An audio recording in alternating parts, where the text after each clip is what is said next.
Now I'm grateful that I have a team who can help me do that. So now I force myself to take every month at least a long weekend, maybe one or two if I'm lucky. When I go on a holiday, I really try to turn off my phone. I really try not to look at it, and I try to tell my clients in advance.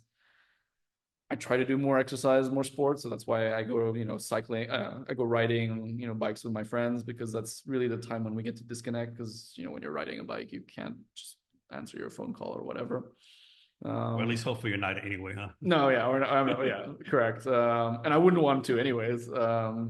So yeah, eating. I think most entrepreneurs we try to kill ourselves in the beginning. We think that that's the grind, but actually the grind is not even that's not even the real thing we need to do. What we need to do is make sure that we endure so that the company can endure and we can make tough decisions when we need to, and that we have the mental and physical capacity to do so. So yeah, I try in Vietnam. Actually, what I did now is I try to get a massage every week. It's $20 versus a couple $100 in the West, so that's nice.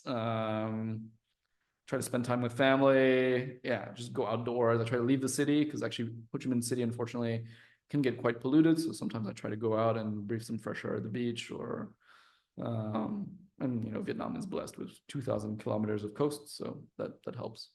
So Yeah. So when dealing with anything in general, like potential customers or employees or in life in general, how do you go about telling people no when you need to?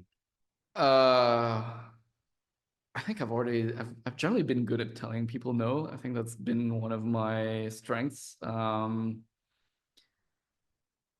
think though a lot of entrepreneurs are scared to disappoint people by saying no, but actually I find that saying okay, so usually my default answer for things that I don't consider important and urgent is almost always no. Like that is usually my default answer. Um, I will usually say yes though if I can learn from it or I find it meaningful for the person that I'm doing that thing with.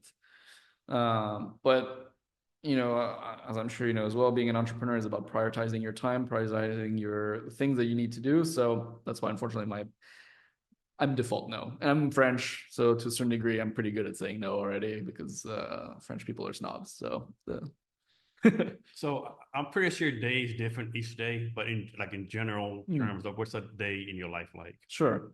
So first of all, sleep. I love to sleep, so I try to do at least my 8 hours every night. I'm quite religious about that. So typically my typical days, I'll try to go to bed around midnight. Usually I'll wake up around maybe 8 a.m. ish. Um, I start off my day by at least I try to be when possible. I try to wake up grateful for the life that I have and the things that I've done. Then it's a bad habit, but I don't eat breakfast, so I go straight into work.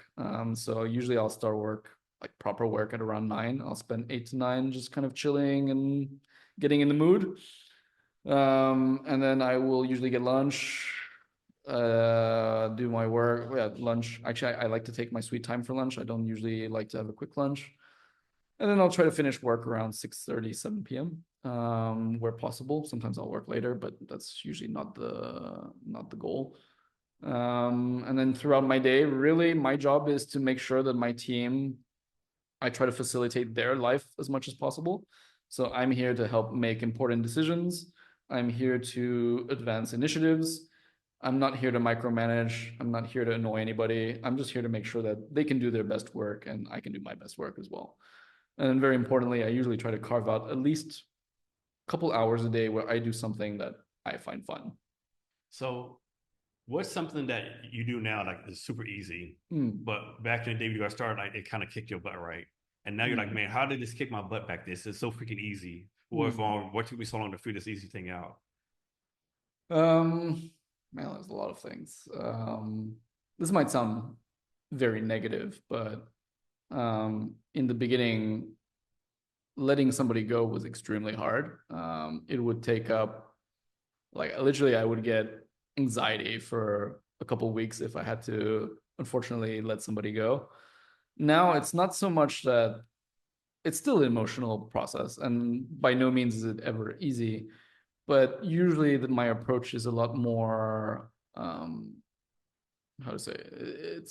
It's a lot more direct in that usually, I'm not here to shame anybody or make anybody feel bad, but I'm usually, my approach is like, look, man, this isn't working, or we need to either find a solution, or unfortunately maybe this is not the right fit, and maybe that reason is not your fault. Maybe I put you in the wrong position or in the wrong job or whatever. I gave you the wrong responsibility, so I take ownership for that.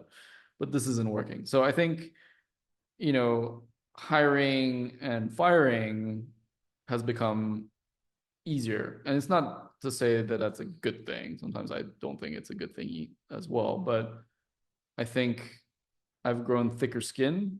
So that's one aspect. The other aspect is getting rejected.